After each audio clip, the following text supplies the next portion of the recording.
This is Greer Hendricks, and I'm here with New York Times bestselling writer Jennifer Weiner to talk about her first ever story collection, The Guy Not Taken. Welcome, Jennifer. Thank you, Greer. This is your first story collection, hmm and some of these stories I know were published before, and some were written years ago and revised. Have you always written stories? I always have written stories. Stories are what you start out with, sort of as a young writer, when the idea of writing an entire novel is just crazy daunting. And they're what you do in school because it's a lot easier to workshop a story and Sure. discuss it because you have a beginning, middle, and end as opposed to trying to like work through somebody's entire novel.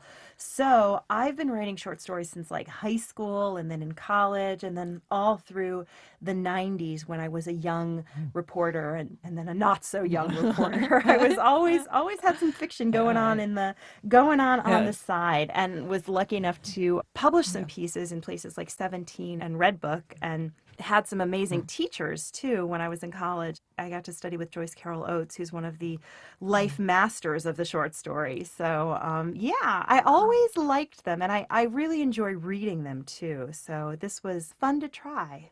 Right. I know you've said some of your favorite writers. Yeah, some of my favorite writers do their best work in short stories. I think Joyce Carol Oates has written some incredible ones, and Stephen King, who I Uh, love, who I heard read last night, has yeah. done some amazing short stories. And then these days, writers like Kelly Link, who does speculative fiction, where it's all sort of twisted fairy tales, and then Amy Bloom and Amy Oh. Hempel, who do sort of modern quotidian women's stories. Alice Munro does work like that, and I love it. In the past few years, you've been writing novels, and some hmm of them are long. yeah. And Sorry. I'm sure there's a challenge then to going from long form to short form. You've Yeah, got to tell a whole absolutely. story. There are the requirements of economy where you don't have that big canvas and you don't have the time to lavish on your secondary characters and setting the scene and doing the flashbacks. I mean, you have to know what you're going to Hmm. say and just get in there and do it. It's like a boxing match versus a war. Nice. How's that? A sprint versus a A sprint marathon. versus a marathon, a date versus a marriage, a kiss Right. versus oh, never mind. Okay. Yes, a kiss versus falling asleep. There you go. Well, let's talk about some of the stories. So, the family in Just Desserts bears hmm close resemblance to your own Well, family. it's a Yes. distilled version of my family. I'm the oldest of four, and Josie Crystal, who is the heroine and narrator of the first three stories, is the oldest of three. So it's Yes, different. yes, yes. It's different. Damn it. Uh, But yeah, my joke when I went to college is that I took creative writing classes for 4 years, and there was a single theme to my work. yes. And it was, my parents got divorced and it hurt. My parents got divorced and it still hurts. Did I mention that my parents got divorced? We're talking hundreds and hundreds of pages about that family or versions of that family, about divorce from everybody's perspective. The children, the parents, the father, the mother. Of those 100 pages, hundreds and hundreds of pages, I think that there were maybe 50 pages worth saving, and hopefully you'll be reading them in The Guy Not Taken. Hopefully, But everyone will agree with us. Yeah. yes, that I saved the right ones. Yeah. But anything that starts off just like my life, by the time we get through all of the revisions, winds up its own thing because fiction just gives you more freedom and more possibilities. I mean, my parents' divorce was like a lot of parents' divorce and different in its ways and the same in its ways. But when you're writing fiction, you can take elements of other people's divorces or divorces you would just imagine or sort of give people plausible reasons for behaving the way they do that your own parents did not helpfully provide you, and you can just do more with fiction. This sort of transitions into the Tolstoy quote of happy families are Mhm. all alike. Every Mhm. unhappy family is unhappy in its own way. Right. Do you agree with I that? I agree with the notion that happy families are all different, but the thing of it is, from a fictional standpoint, happy people just aren't fun. I It's mean, true. they It's just sort true. of sit there Yeah. on the page. They don't want anything. There's nothing driving them. And unhappy people, on the other hand, have a lot driving them because usually they're trying to get happy. Right. They want to figure out sort of what happened in their lives and what mistakes they've made and where they made the wrong turn and are there possibilities. And that's the question that interests me as a Hmm. writer. Are there possibilities? Whereas if I'm going to write about a happy family or like a happy woman, for example, somebody who was like perfectly content with her marriage and her children Yeah. and her choices and her balance and how she looked and her friends, that's not going to be much of a story. And how many women out there are really like Yeah, that? and nobody's going to identify Right. because, well, not that everybody's that unhappy. No, I no, mean, no, there's but good medication for that these days, but people, I think, in life and in their entertainment are interested in possibilities. That's what I think. well, that really ties into the title story, The Guy Not Mm-hmm. Taken, in Mm-hmm. which a woman, well, Mm-hmm. you tell. Well, The Guy Not Taken is a woman with a new baby and a small apartment and a husband who works a lot. We're already setting her up for trouble. And she finds her ex-boyfriend's online wedding registry and realizes that he's getting married and that he's making a life without her, a life to which she will have no access, that he's moved on and she's moved on, and she starts thinking about her choices and maybe he was the guy she was supposed to be with, and what if she wound up with him? There's sort of this magical twist to the story where she gets a chance to sort of revisit her choices a little.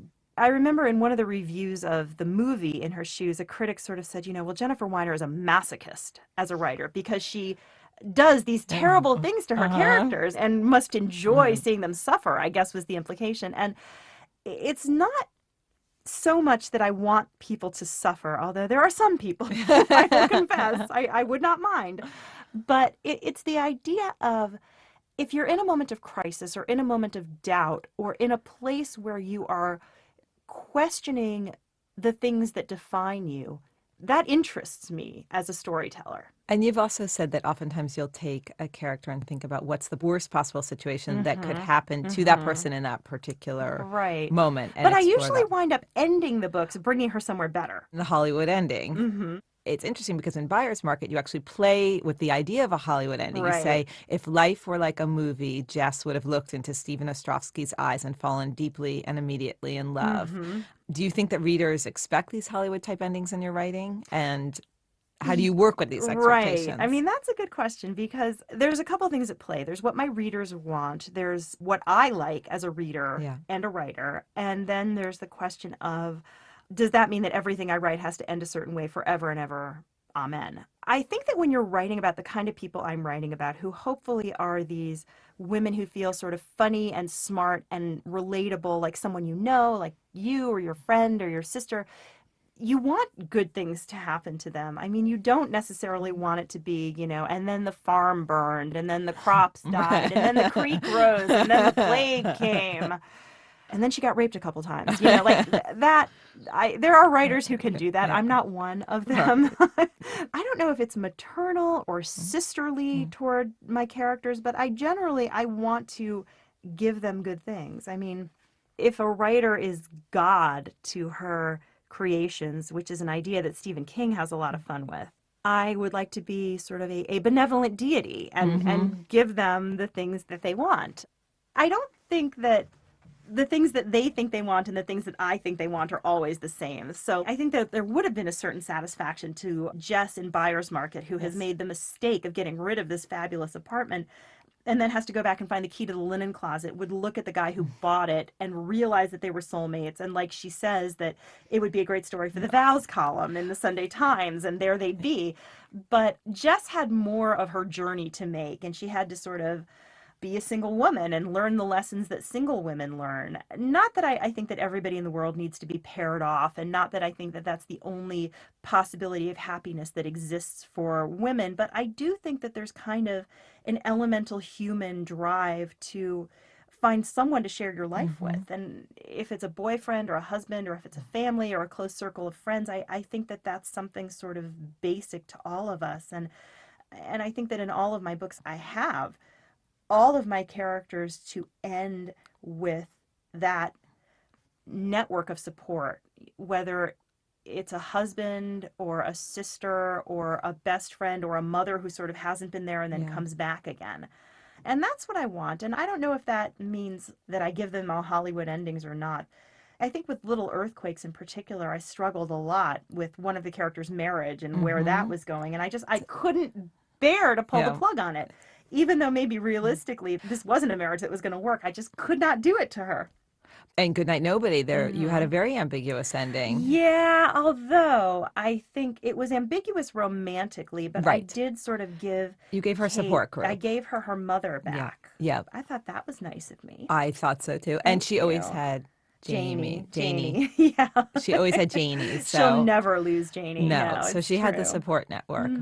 It's interesting to sort of view this in the context of the great chicklet debate and sort of, all these books with their pink covers and their shoes and boys and romance and happy endings. And it has made me think a lot about sort of, well, what do I believe constitutes happiness? I mean, does being married with a kid myself mean that's Hmm. what I think every woman should do? Well, no, I mean, not really. It's not for everyone. I'm after connection and Hmm. some kind of connection, and that's what I want my characters to have. Well, let's go back to an original romance that you wrote Mm-hmm. about. Mm-hmm. Candy Shapiro and Bruce Guberman in Good and Bad. Uh-huh. In this collection, there's a story called Good Men Good from men. Bruce Guberman's point of view.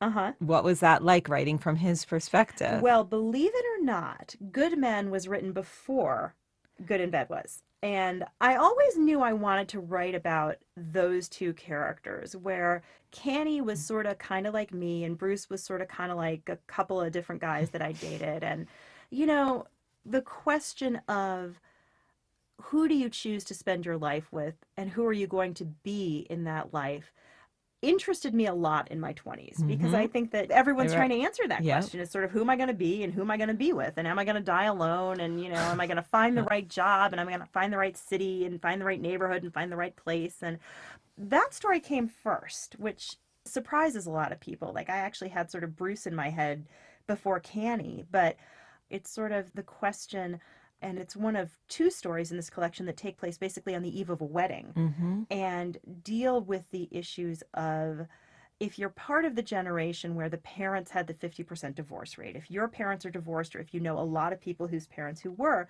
how do you choose to get married? I mean, Right. shouldn't everyone our age just be like, oh, forget it? Like, it didn't work out. It's a historical artifact. It's a vestige of oppression of women, and I'll just have a baby on my own, and maybe I'll have a guy and maybe I won't. But yet, as you know from statistics and Yeah. from our own lives, I mean, women keep doing it, men keep doing it. There's been almost sort of this renewed commitment to the notion of making marriages work. And so I wanted to talk about those things, talk about sort of divorce and parents and having all of that in your history and choosing to sort of jump across the abyss anyhow.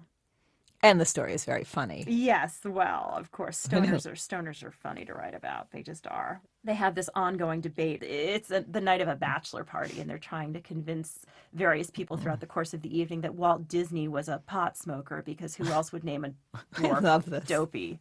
And, and they It's keep so saying there's funny. one called Sleepy too. I know. He had to be. And then they get onto Old King Cole. He called for his pipe and he called for his bowl. You had fun writing this. I do. I do. I have a natural affinity for stoners. Just, because you just laugh at them, They're, and they, they're they sit there and eat their Cheetos and laugh right back. A not so funny story, maybe my favorite in the collection, is The Mother's Hour. Oh, yeah. It's such an accurate portrayal of parenting in those first few years, Mm-hmm. and there's a very unlikely friendship that ensues between two women. Mm-hmm. Can you tell us a little bit about that and tell us about Yeah, your. I was just answering the Reader's Guide question about the Mother's Hour and where that came from. And the Reader's Guide said, well, did you join a lot of groups as a Yeah. mother? And of course, like I talked about, like if I didn't get out of the house with my baby every day, I would feel isolated and lonely and bewildered and Yeah. trapped, usually before 10 o'clock in the morning. So I had Yeah. to like get out and go somewhere.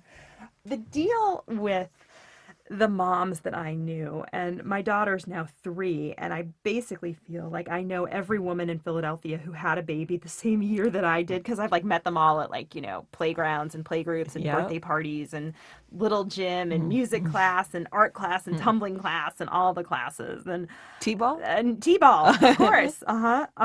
The way we parent now, I think, is a very effort intensive kind Mm. of thing where everyone wants to give their kid the best. And whether that means attention or classes or clothing or gear or whatever, I started thinking, what would happen in one of these mothers groups if somebody totally disruptive showed up? If somebody who didn't look like them and didn't act like them and didn't come from the same kind of background that they did, and just sort of like didn't believe what they believed, or didn't look like she believed what they believed. And so I sort of imagined this mother's group of different women than the ones I know, sort of the very perfectly put together, older and wealthier and well groomed. And then what if this like 19-year-old mom shows up with like blue hair and a back tattoo? Mm-hmm.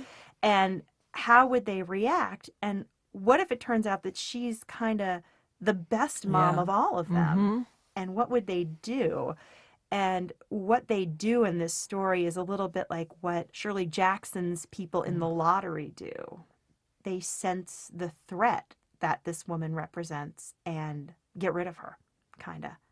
And it's told from the perspective of this mother who is having a terrible time with her own child. And I would, Daughter. yeah, and I would like to apologize in advance to my daughter Lucy, who's going to read this someday and be like, "Mom," because It's so not Lu. It's it's not not Lu. Lucy. I mean, Lucy is very sweet, but can be very willful, Yeah. as all 2 and 3-year-olds can be. And this child, she is the Gandhi of willfulness. Like, just as Gandhi was sort of Gandhi of peace, like, she can, like, and the parents just don't know what to do with her. Yeah. The line that I like in the book is that she keeps sort of parroting this lingo, like, she's a spirited Spirited. child, Right. right? That's what they And are. right, which is what, of course, she's culled from one of the parenting books that it talks about. She reads late at night like they're porn, because she's like trying to find something that's going to make her feel better about this. And then, she has all these secret doubts about her own worth as a mother and her own marriage. And there's a lot going on in that one. It's very, very. Dark, It's dark.